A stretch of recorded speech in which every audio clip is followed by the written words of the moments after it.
selamat datang di Katanya Tarot Indonesia. Aduh, udah lama ya aku nggak bikin secangkir kopi tarot, aku nggak bikin readingan. Banyak hal yang terjadi dari tahun lalu.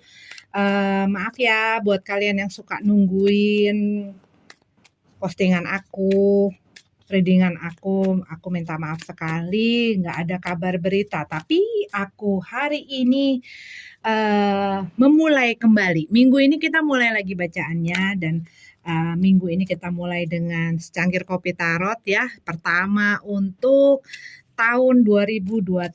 Aku aja sampai nggak sempat bikin readingan tahunan. Untuk bulan Januari juga nggak sempat, tapi mudah-mudahan kedepannya aku bisa keep up deh ya sama Katanya Tarot Indonesia. Oke, ini adalah secangkir kopi tarot yang biasanya aku bikin seminggu sekali dan aku naikinnya setiap weekend ya. Aku lagi mikir nih antara Sabtu atau Minggu, tetapi ya untuk sementara aku tetap sama jadwal yang biasanya di hari Sabtu. Dan ini adalah readingan yang bebas lepas santai, jadi bisa general mengenai apa aja. Aku akan usahakan dengan bahasa yang sangat general ya. Dan juga ini bukan tertuju ataupun berlandaskan kepada zodiak tertentu, elemen tertentu, individu tertentu, tetapi ini energi yang ada pada saat ini ya. Jadi bisa resonate, bisa enggak, bisa nyambung atau enggak. Dan kalau menyangkut orang lain ini bisa terbolak-balik. Jangan dipaksain. Kalau misalnya memang memang nggak sesuai gitu ya dengan apapun yang kamu rasakan nggak cocok, jangan dipaksain. Ambil yang kalian butuhkan, tinggalin sisanya. Oke? Buat beberapa dari kamu, tadi waktu aku lagi shuffle, aku ngelihat adanya satu tawaran yang datang. Ini bisa juga merupakan seseorang ya, ataupun ini tawaran pekerjaan, ataupun ini adalah sesuatu yang hadir ke dalam kehidupan kamu, tetapi kalau yang aku lihat energinya masih belum stabil, energinya nggak stabil bahkan ya, masih, tapi ini sesuatu yang bikin kamu excited gitu ya, yang bikin kamu mungkin bergelora dan lain sebagainya. Mungkin buat beberapa ini adalah ada sangkut pautnya dengan masalah perasaan. Ini mungkin ada orang yang mencoba mendekati kamu, menawarkan perhatiannya, tapi masih dalam tahap suka-sukaan aja, belum lebih kalau yang aku lihat ya. Tapi mungkin mulai menimbulkan rasa-rasa yang gimana gitu deh pokoknya ya. Oke lah, itu dari apa yang aku lihat waktu aku lagi shuffle. Tapi kita lihat ya, apa pesan dari tarot untuk minggu ini buat kita. Kadang-kadang aku ngerasa ada hal-hal yang kadang-kadang ini juga bisa nih diaplikasikan gitu ya untuk apa yang aku hadapi sekarang. Jadi kadang-kadang aku juga mendengarkan lagi gitu ya readingan, dan kadang-kadang memang ada hal-hal yang mungkin bisa aku tarik gitu ya, aku petik gitu dari readingannya. Oke lah, yuk kita nggak lama-lama lagi. Kita lihat ada apa. Ini ada Eight of Swords. Ada Eight of Swords. Buat beberapa dari kamu ini ada di dalam satu situasi dan kondisi di mana kamu mungkin pada saat ini tidak melihat ada jalan keluar. Kayak ketemu sama dead end. Jalan buntu ya. Jadi ngerasanya kayak ketrap, rasanya kayak terjebak dalam satu situasi dan kondisi. Buat sebagian ini bisa jadi adalah hal yang terjadi di dalam hubungan kamu. Hubungan juga banyak ya, hubungan juga bermacam-macam jenisnya. Ada yang hubungan mengenai percintaan, ada yang hubungan mengenai pertemanan, ada yang mengenai keluarga dan lain sebagainya. Mungkin juga di dalam pekerjaan kamu, mungkin di dalam bisnis kamu, mungkin pun di dalam kehidupan pribadi kamu, ataupun di diri kamu sendiri, di mana kamu ada di dalam satu situasi dan kondisi. Kalau Eight of Swords itu memperlihatkan satu situasi dan kondisi yang membuat seseorang ini tidak nyaman ya, tapi dia kayak nggak tahu harus bagaimana untuk melepaskan diri dia dari kondisi ini. Dan ini situasi dan kondisinya yang aku rasakan saat melihat ya dari si Adulthood ini adalah satu situasi kondisi yang buat beberapa mungkin ini menyakitkan, mungkin membuat tidak nyaman, mungkin membuat dia merasa tidak sejahtera, mungkin juga bahkan menyakitkan, mungkin menyusahkan, mungkin mengkhawatirkan dan lain sebagainya ya. Dan buat beberapa ini bisa jadi situasi yang udah bikin seseorang merasa dirugikan gitu ya. Dirugikan juga banyak. Dirugikan secara material, dirugikan secara mungkin di dalam tenaganya, waktunya dan lain sebagainya. Tetapi kayak nggak tahu harus gimana, nggak tahu harus ngapain, nggak tahu harus lewat mana gue keluar. Karena rasanya adalah aku terjebak akan satu situasi dan kondisi yang membuat aku tidak bisa kemana-mana dan gak bisa ngapa-ngapain selain aku duduk dan berdiam di sini membiarkan diri aku dalam situasi ini.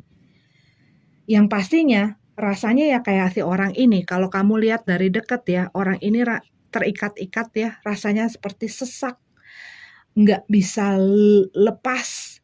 Iya, yang itu terpenjara, terikat, terbelenggu gitu ya. Mungkin buat beberapa kamu ini ada hubungannya dengan hutang piutang dan masalah-masalah lain yang kayak kamu ya itu jadi satu beban yang menyesakkan gitu ya buat kamu. Tetapi pada saat ini yang aku lihat dari kartu ini yang pertama kita buka, kamu belum bisa melihat ataupun tidak bisa melihat jalan keluar atau cahaya di mana gua harus lewat sana nih keluarnya, gua harus ngapain, itu masih belum ya. Tetapi kalau dilihat lagi, orang ini merasa dia ya udahlah di situ aja gitu ya. Tetapi kalau kita lihat sebenarnya banyak celah yang bisa dipergunakan untuk membuat dia terlepas dari belenggu ini. Hanya saja dia masih belum lihat karena apa? Dia masih memakai si tutup mata itu. Dia masih belum mau melepaskan si tali-tali ini nih yang bikin dia sesek. Dia masih ya akhirnya dia nggak bisa ngelihat bahwa di sisi-sisi ini ada celah-celah yang bisa dia keluar gitu. Itu yang aku lihat ya dari kartu pertamanya. Oke, kita lihat blockage-nya apa. Blockage-nya adalah the shadow side ya. The shadow side ini kalau dalam kartu di posisi ini aku selalu ngelihatnya dia selalu dalam keadaan tegap ya. Walaupun dia hadir dalam keadaan terbalik. Ya di sini ada satu hal yang mengendalikan. Intinya sebenarnya selalu sama di saat seseorang terjebak akan satu situasi di mana dia nggak mau dan dia nggak bisa kemana-mana dan dia merasa lemah. Ya, kenapa orang mudah untuk dikendalikan, mudah untuk dikontrol, mudah untuk dimanipulasi, mudah untuk diatur-atur gitu ya. Sehingga si the shadow side itu kan the devil ya, dalam traditional tarotnya itu adalah kartu the devil. Di mana ini adalah kayak satu hal yang yang mengontrol seseorang sehingga dia tidak sehingga dia merasa lemah dan merasa tidak punya daya ataupun kekuatan untuk menentukan pilihannya, untuk melakukan apa yang dia inginkan, untuk membela dirinya, untuk membela haknya, untuk berdiri buat kebenaran yang ada, ataupun hal-hal lain yang membuat dia lemah. Dan ini bukan hanya dari orang-orang saja, ya. Kadang-kadang pikiran kita sendiri bisa menyabotase kita dan bisa membuat kita dikontrol akan ketakutan, kekhawatiran, keraguan, kecemasan, dan lain sebagainya yang membuat kita jadi tidak mau melakukan hal yang membawa diri kita lepas dari satu situasi dan kondisi. Base-nya lagi, dasarnya lagi adalah ketakutan kita yang dipakai. Ketakutan kita, ketergantungan kita, yang membuat kita jadi merasa tidak berdaya. Kalau dicari ujung-ujungnya gitu ya, kadang-kadang ada orang-orang, enggak gue nggak takut, tapi nanti kan kalau misalnya gue meninggalkan situasi ini, gue kan harus gue harus menghadapi perubahan ataupun gue harus ngebiayain ini dan itu, gue harus kembali lagi ujungnya sebenarnya adalah ketakutan akan perubahan itu, ketakutan akan mampu tidaknya dia, ketakutan akan melepaskan sesuatu atau melepaskan seseorang, ketakutan untuk meninggalkan, ketakutan untuk berdiri sendiri, ketakutan itu base-nya kembali lagi kalau mau diturut-turut ke belakang lagi itu adalah ketakutan. Karena apa? Kalau kita tidak ada hal yang ditakuti, kita akan punya percaya diri, punya keyakinan. Dan dari keyakinan itu kita akan punya satu keberanian untuk mengambil keputusan-keputusan yang kita rasa perlu untuk membuat kita lepas dari situasi dan kondisi ini. Tetapi kalau di situ ada ragu, khawatir dan lain sebagainya, berarti ada takut, dan takut itu sangat manusiawi sekali ya. Aku bukannya mengencourage orang untuk mengembrace yang namanya punya rasa marah, punya rasa sedih, punya rasa takut dan lain sebagainya ya. Yang sering kali orang bilang, kuat dong, kamu harus tabah, kamu harus ini, kamu harus itu, semua dipaksakan, kamu harus bahagia, kamu harus ceria, kamu harus tegar, kamu harus, iya memang kita harus seperti itu ya.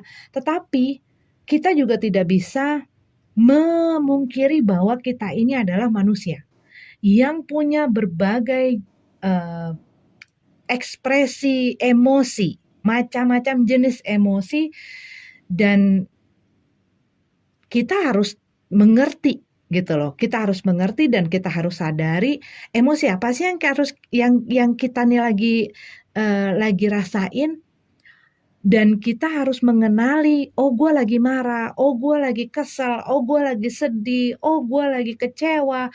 Untuk apa? Untuk bisa mengetahui apa yang kemudian akan kita lakukan dengan emosi ini. Bahwa hal itu bukanlah hal yang menjadi aib, menjadi sesuatu yang memalukan, membuat dirinya jadi tidak bernilai dan lain sebagainya. Ya, baru-baru ini, tapi juga sering kali ya terjadi. Yang tadinya aku diam gitu ya, tetapi sekarang kalau melihat ada orang sedang dilanda ataupun sedang tertimpa satu masalah yang pelik, yang mungkin berduka akan kehilangan seseorang, akan menghadapi penyakit ataupun kehilangan pekerjaan dan lain sebagainya, dan dia saat itu hancur gitu ya, aku tidak pernah lagi bilang bahwa kamu harus kuat, kamu harus tabah, tapi aku yang ya maksudnya lebih kepada gue ngerti kok perasaan lo saat ini, lo lagi sakit, lagi kecewa, lagi sedih, lagi ngerasain hal-hal yang tidak bisa dipaksakan, bahwa pada saat ini kamu sedang memproses hal tersebut, dan pada saat ini you don't have to be strong all the time gitu loh. Kamu tidak perlu menjadi kuat selalu dan sepanjang hari, sepanjang masa, sepanjang umur gitu ya. Ada kok kalanya kamu bangun pagi dengan semangat, ada kalanya kamu bangun pagi tapi ngeloyor gitu ya. Dan pada saat kamu punya masalah, apalagi misalnya dalam kehilangan orang juga kadang-kadang ada sebab bermacam-macam ya. Ya apa ya, bukan nikmatin, tapi jalani saja. Jalani kalau memang kamu lagi sedih ya sedih, tapi jangan terlarut. Jangan berlarut di dalam emosi itu dan jangan biarkan emosi itu mengendalikan dan mengontrol kamu. Kenapa kita harus menyadari dan mengetahui hal itu? Karena kita jadi tahu bagaimana mengendalikannya, bagaimana menghadapinya, bagaimana kita bersikap. Oh, gue lagi marah. Jangan sampai marah ini berpengaruh saat gue kerja, saat gue berhadapan dengan pasangan gue, ataupun berhadapan dengan keluarga gue, ataupun berhadapan dengan bahwa gue lagi marah dan gue mungkin lagi butuh sendiri, gue mungkin lagi butuh ruang gitu ya, sehingga gue jadi orang itu tidak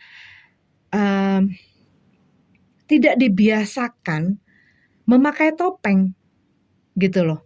Dan tidak membiasakan bahwa ini nih emosi ini adalah emosi jelek, emosi yang membuat dia itu jadi orang yang negatif atau orang yang lemah atau orang yang negatif-negatif lah pokoknya gitu loh. Kita ini manusia dengan segala dan segala emonya. Kali lagi, di kita tidak mengetahui hal itu dan kita jadinya mendinai, menyangkal hal-hal yang ada di dalam kita, yang ada dalam kehidupan, menyangkal emosi atau perasaan yang ada dalam hati kita, apa yang kita punya. Ya, terima saja. Lalu diproses dan dilihat benar nggak ya? Untung kurangnya itu apa kalau gue tetap memegang ini, sehingga juga dapat kita mengetahui bagaimana sih gue menghadapi situasi ini, masalah ini, perasaan ini, pikiran ini, gitu loh. Di sini buat beberapa dari kamu ini mungkin terjerat akan sesuatu di mana dia mungkin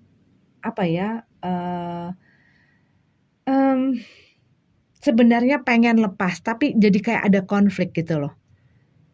Jadinya ya maju mundur. Ini kalau yang aku lihat akan sesuatu yang mau dituntaskan juga tidak atau belum siap akan konsekuensinya, mau dipertahankan atau mau tetap tinggal di sini, tapi juga banyak hal yang membuat dia jadi nggak nyaman gitu ya, jadi nggak sejahtera. Jadi gue harus ngapain? Ini mungkin lagi bingung gitu ya, lagi bingung. Dan buat beberapa dari kamu mungkin kamu ngerasa ada di dalam satu situasi dikarenakan kamunya merasa kayak dikontrol dan dikendalikan gitu ya. Tapi kamu mulai ngelihat hal ini sudah semakin tidak sehat untuk diri kamu secara mentally ataupun secara emosional ataupun secara finansial ataupun secara fisik dan lain sebagainya.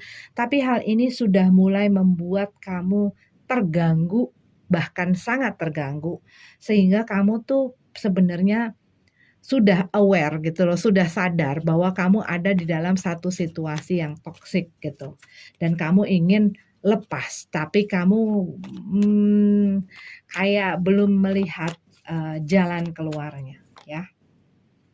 Temperance dalam keadaan terbalik, Seven of Pentacles dalam keadaan tegap. Ya, kalau yang aku lihat di sini, ini kayak ada sesuatu yang rusak. Ya, aku bilang kan tadi, ini aku berusaha ngomong secara segeneral mungkin. Jadi ada sesuatu yang rusak yang menyebabkan sesuatu situasi yang sakit lah, yang perlu dipulihkan gitu. Ini bisa perasaan, bisa juga hal-hal lain ya. Tetapi kalau yang aku lihat, ini sebenarnya sudah mencoba. mencoba untuk memperbaiki, mencoba untuk memulihkan, mencoba untuk membenahi, mencoba untuk merenovasi dan lain sebagainya. Tetapi kalau yang aku lihat, harapan kamu saat kamu berusaha, saat kamu memberikan kesempatan gitu ya, kesempatan untuk hal ini, situasi ini diperbaiki atau dipulihkan. Kamu ngelihat di sini mungkin apa yang kamu berikan gitu ya, ada satu ketidakseimbangan atau ngelihat satu situasi yang nggak bisa diapain, nggak bisa diperbaiki, nggak bisa dipulihkan. Misalnya ini hubungan dengan orang. Kamu sebenarnya ingin memberikan waktu, memberikan kesempatan gimana untuk supaya bisa memperbaiki hal ini. Memperbaiki hubungan mungkin ya. Tetapi kamu lihat mungkin dianya nggak mau berubah, malah mungkin tambah parah gitu ya. Dan kamu ngelihat hal ini bukan bertambah baik ataupun ya setidaknya perkembangan lah. Tapi kamu ngelihat mungkin hal ini makin parah gitu loh, makin tambah sakit. Ya. Cuman kembali lagi di sini, kamunya ngelihat kayak kamunya masih ada terperangkap gitu loh. Jadi kamu pengen lepas, tapi gimana caranya? Mungkin masih belum siap mental mungkin, siap diri mungkin, buat beberapa mungkin belum siap secara finansial mungkin. Kalau sampai berarti ada sesuatu yang kurang lebih ada satu hal yang kamu mengikat kamu, sehingga hal ini dijadikan pihak yang berhadapan dengan kamu sebagai hal yang mengunci kamu gitu loh ya. Sorry kalau ada suara bunyi kedepak-kedepuk ya, lagi ada renovasi di sebelah rumahku. Nah cuman kamunya nih pengen gitu loh, kamunya nih aku tuh pengen lepas, tapi gimana caranya? Aku nggak tahu harus gimana. Sedangkan ini tuh nggak bisa lagi diperbaikin, dan mungkin kamu ngelihat kok kayaknya gua juga kayaknya juga nggak ada yang mensupport, nggak ada yang mendukung gitu kan. Seven of Cup dalam keadaan terbalik. Kamu udah jelas kok kalau yang aku lihat di sini ya, udah jelas akan situasi dan kondisinya. Udah jelas apa penyebabnya, kenapa nggak bisa. Kamu juga mungkin tahu kelemahan kamu apa yang bikin ini semua nggak kelar-kelar, nggak selesai-selesai, nggak teratasi. Mungkin kamu juga tahu guanya yang siap, guanya masih plan, ataupun guanya yang belum bisa berani, ataupun guanya yang nggak siap, dan lain sebagainya lah. Pokoknya kamu udah bukan yang kenapa ya begini, kenapa ya begitu, kenapa dia begini ya, kenapa dia begitu ya, kenapa situasinya begini ya, kenapa begitu. Udah nggak kayak begitu. Kalau yang aku lihat dengan si Seven of ini, kamu udah jelas. Dengan situasi dan kondisinya nih udah jelas. Aku ngomong aku kamu supaya gampang ya, tapi bukan berarti selalu kamu. Kamu ada di dalam tuh yang sudah mengerti media tuh, kamu nggak bingung. Cuman gimana caranya untuk lepas itu yang masih maju mundur kalau yang aku lihat ya. Mungkin buat beberapa kamu ini ada hubungannya, gue pengen cerai, tapi gimana caranya? Ataupun mungkin pengen cerai tapi nanti urusannya panjang, mungkin juga urusan dengan keluarga, mungkin juga karena ada anak dan lain sebagainya. Dan ini jadi satu hal yang complicated gitu ya. Ataupun ini dalam pacaran bisa jadi pengen pisah sebenarnya, tapi kok masih cinta, masih pengen kasih kesempatan, tapi gue tahu dia dengan rahasia dan segala hal yang dia tutupi, gue udah tahu gitu kan ya. Tapi gue tuh ngerasa masih lemah, masih belum bisa mempunyai memegang si kendali itu di tangan kamu gitu. Nine of Pentacles, ya ini situasi yang udah sangat, ini kalau kamu biarin nih, buat kamu yang relate readingan ini, kamu tahu nggak, segala pilihan, baik itu kamu mengambil satu langkah, satu tindakan keputusan, ataupun kamu diem, itu sama-sama punya konsekuensi masing-masing. Diem pun itu adalah satu jawaban, diem pun itu adalah satu pilihan, diam pun itu adalah satu keputusan gitu ya, yang akan mengakibatkan, nah ini kalau yang aku lihat mengakibatkan si Nine of Pentacles dalam keadaan terbalik ini. Apa Nine of Pentacles itu dalam keadaan terbalik? Ya, keadaan yang semakin tidak nyaman.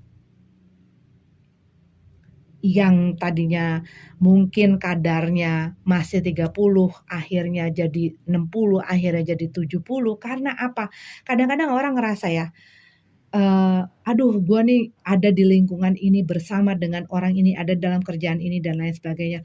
Ini tuh kayak mengkonsum gitu ya, kayak mengkonsumsi ataupun menyedot, mengeringkan tenaga gue, emosi gue jadi drain gitu ya, segala macam.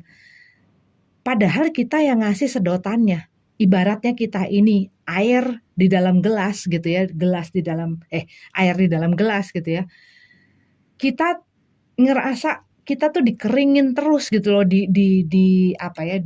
disedot terus gitu ya sama orang, entah kebahagiaannya, entah uangnya, entah perasaannya, entah tenaganya dan lain sebagainya. Tapi kitanya nggak berani untuk narik si sedotan itu dari mulut si orang ini. Kita tetap taruh si sedotan itu dan ngasih si sedot ini ke orang, ia juga bohong gitu loh. Dan beberapa dari kamu, kalau yang aku lihat, bagaimana sih caranya? Ini ada message ya buat sebagian kamu yang mungkin juga relate dengan readingan ini.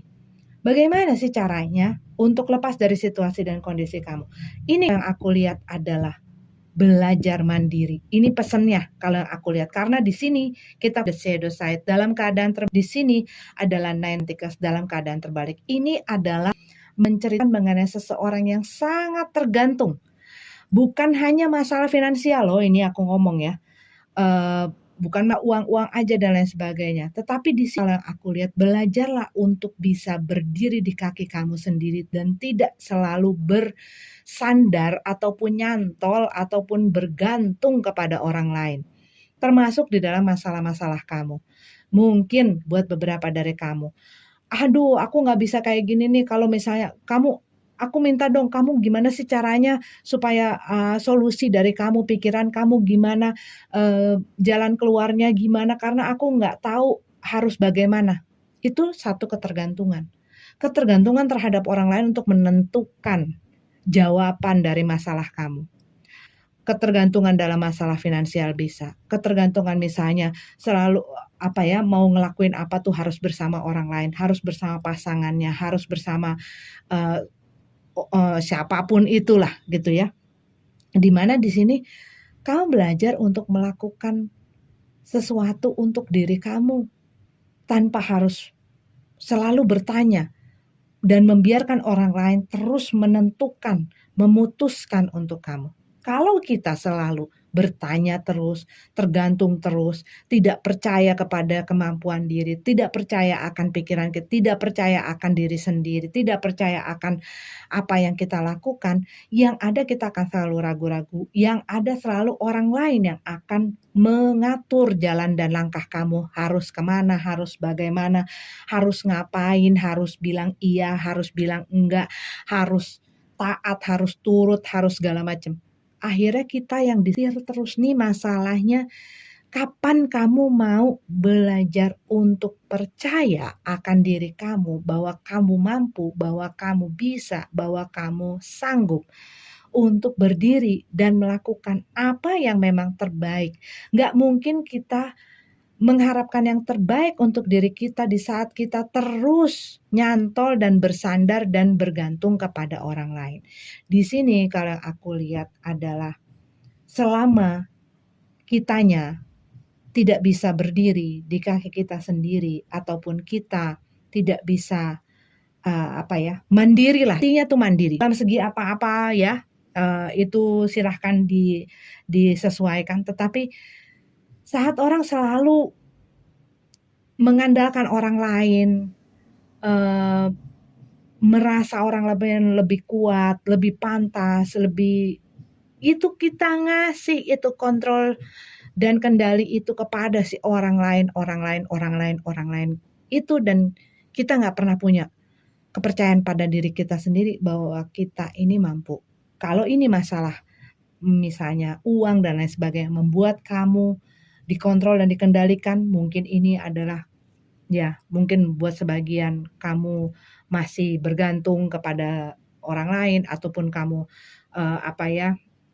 punya hutang ataupun punya hal yang membuat kamu jadi ada di bawah kontrol orang lain, itu segeralah selesaikan ya. Tapi dibanding kamu berandai-andai dan berpikiran-pikiran berlarut-larut,